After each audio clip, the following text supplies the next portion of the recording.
Salutations audience, you're watching Bavery. I'm Ben, and today I'm going to be talking about why I believe we live in a world of meaningless exaggeration.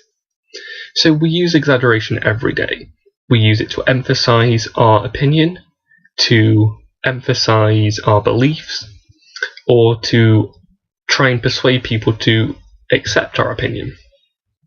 This can become hyperbolic language when we use language that is the pinnacle of a certain spectrum to emphasize our opinion, such as best, worst, most, that sort of language.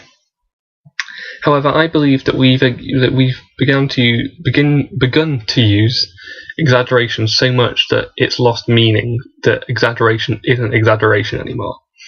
And to express this point further, I'm going to use three examples. So number one is amazing. Now, this is one of Avery's least favourite words, and I make a point not to use it around her because she believes it has just been done to death. Amazing is now a cliche to Avery.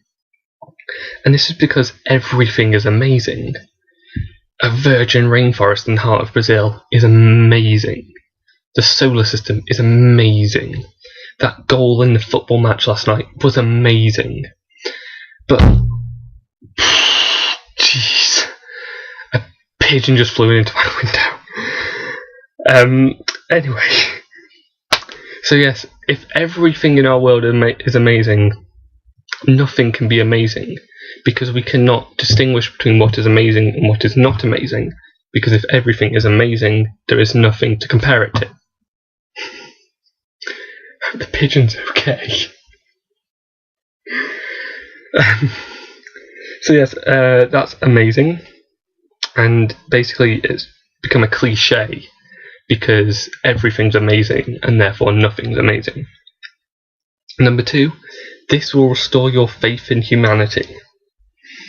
Basically, this is something that will be commonly found on the internet, where someone will have posted something, say on Tumblr or BuzzFeed, and their title or their description will be, "These pictures, this story, whatever, will restore your faith in humanity." And usually it's a sweet fluff piece that makes you feel a little bit happy about the world you live in, despite all the chaos around you. However, again, we've done it to death. Apparently everything restores your faith in humanity, and yet we still need to restore our faith in humanity. Yes, you could argue that there's always a constant battle between chaos and good, and so you always need things that will restore your faith in humanity, because something else has made you lose your faith in humanity. But not everything can restore your faith in humanity, and it's the overuse of this term which makes us cliched. I mean, you can't just apply that phrase to everything to make it sound really good and positive, because if you do that on the internet, you're just kind of gunning for attention. If everything you say will restore someone's faith in humanity, you're forcing them to look at it and hope that it will restore their faith in humanity for a small period of time, even if your thing is very minor and just kind of makes them feel warm about yourself. The worst examples of these can be found on especially BuzzFeed, when it's 15 pictures of puppies that will restore your faith in humanity. And it's like, no, that won't restore my faith in humanity. They're not even human. Please go away and find a more appropriate title. And number three, unbelievable. That goal was unbelievable. That sight was unbelievable. If everything is unbelievable, why are we believing it? How does this stuff happen if we don't believe in it? This is probably one of the worst ones, maybe narrowly missing out to amazing. But apparently, it's just a buzzword. Unbelievable is just a buzzword. If a science experiment is unbelievable, then it's not a science experiment, it's magic. For something to be unbelievable, you can't be able to explain it.